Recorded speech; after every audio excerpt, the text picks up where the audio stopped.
नमस्कार, ये आकाशवाणी चंडीगढ़ है। अब आप प्रतीका से प्रादेशिक समाचार सुनिए। केंद्रीय वित्त मंत्री निर्मला सीतारामन ने कहा है कि जीएसटी परिषद ने 2 प्रमुख मंत्री समूहों का गठन करने का निर्णय लिया है। इनमें से एक समूह चिकित्सा और जीवन बीमा संबंधी दरों को युक्तिसंगत बनाने पर काम करेगा और दूसरा मुआवजा उपकर के लिए रूपरेखा तैयार करेगा। उन्होंने कहा कि जीएसटी परिषद की नवंबर में होने वाली अगली बैठक में स्वास्थ्य और जीवन बीमा संबंधी नए मंत्री समूह की सिफारिशों पर विचार किया जाएगा। श्रीमती सीतारामन ने कहा कि ये मंत्री समूह अगले महीने के अंत तक अपनी रिपोर्ट देगा। इसके अलावा वरिष्ठ नागरिकों से संबंधित बीमा मामलों, जीवन बीमा, सावधि जमा बीमा और समूह बीमा पर भी विचार करेगा। इस बीच जीएसटी परिषद की कल नई दिल्ली में हुई बैठक में कैंसर की दवाओं पर जीएसटी दर 12% से घटाकर 5% करने का निर्णय लिया गया। बैठक के बाद वित्त मंत्री ने बताया कि अनुसंधान और विकास के लिए दी गई धनराशि को जीएसटी से मुक्त कर दिया गया है। हरियाणा के मुख्यमंत्री नायब सिंह ने आज नामांकन दाखिल करने से पहले लाडवा अनाज मंडी में नामांकन रैली को संबोधित किया। रैली में भारी जनसमूह को संबोधित करने के बाद उन्होंने अनाज मंडी से एक रोड शो भी निकाला। मुख्यमंत्री ने आज सुबह लाडवा में अपने कार्यालय का उद्घाटन भी किया और आज लाडवा विधानसभा से नामांकन भरने के बाद मुख्यमंत्री थानेसर पहुंचेंगे और यहां पर वो राज्य मंत्री सुभाष सुधा का नामांकन दाखिल करवाएंगे।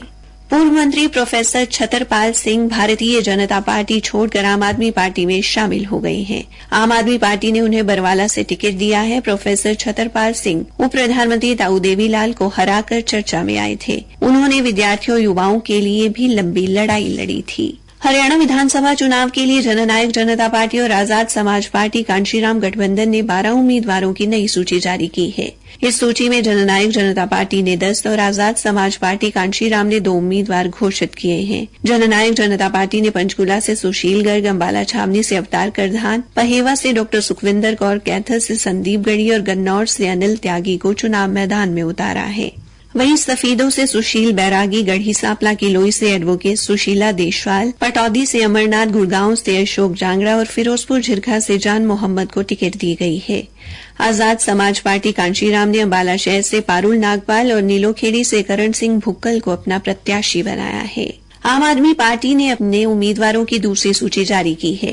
पार्टी ने सढौरा से रीटा बामनिया, थानेसर से कृष्ण बजाज, इंद्री से हवा सिंह, रतिया से मुख्तार सिंह बाजीगर और आदमपुर से एडवोकेट भूपेंद्र बेनीवाल को अपना उम्मीदवार घोषित किया है। जबकि बरवाला से प्रोफेसर छत्रपाल सिंह, बावल से जवाहर लाल, फरीदाबाद से प्रवेश मेहता और तिगांव से अब्बास चंदेला को चुनाव मैदान में उतारा गया है। पेरिस पैरालंपिक से भारतीय दल स्वदेश लौट आया है। नई दिल्ली के इंदिरा गांधी अंतर्राष्ट्रीय हवाई अड्डे पर आज ढोल, नगाड़ों और फूलमालाओं के साथ भारतीय दल का शानदार स्वागत किया गया। देश के लिए ये एक उल्लेखनीय अभियान रहा जिसमें भारतीय दल ने 7 स्वर्ण, 9 रजत और 13 कांस्य सहित कुल 29 पदक जीतकर रिकॉर्ड बनाया है। हरियाणा के मुख्यमंत्री नायब सिंह ने कल शाम जींद के सफीदों में मारा Haryana, non stop Haryana rally में कांग्रेस पर जमकर हमले किए। दीपेंद्र हुड्डा को निशाने पर लेते हुए मुख्यमंत्री ने कहा कि दीपेंद्र हुड्डा का हिसाब मांगना उल्टा चोर कोतवाल को डांटने जैसा है। कांग्रेस के शासनकाल का सारा हिसाब जनता जानती है कि कांग्रेस ने किस तरह से भ्रष्टाचार की चरम सीमा को पार किया था।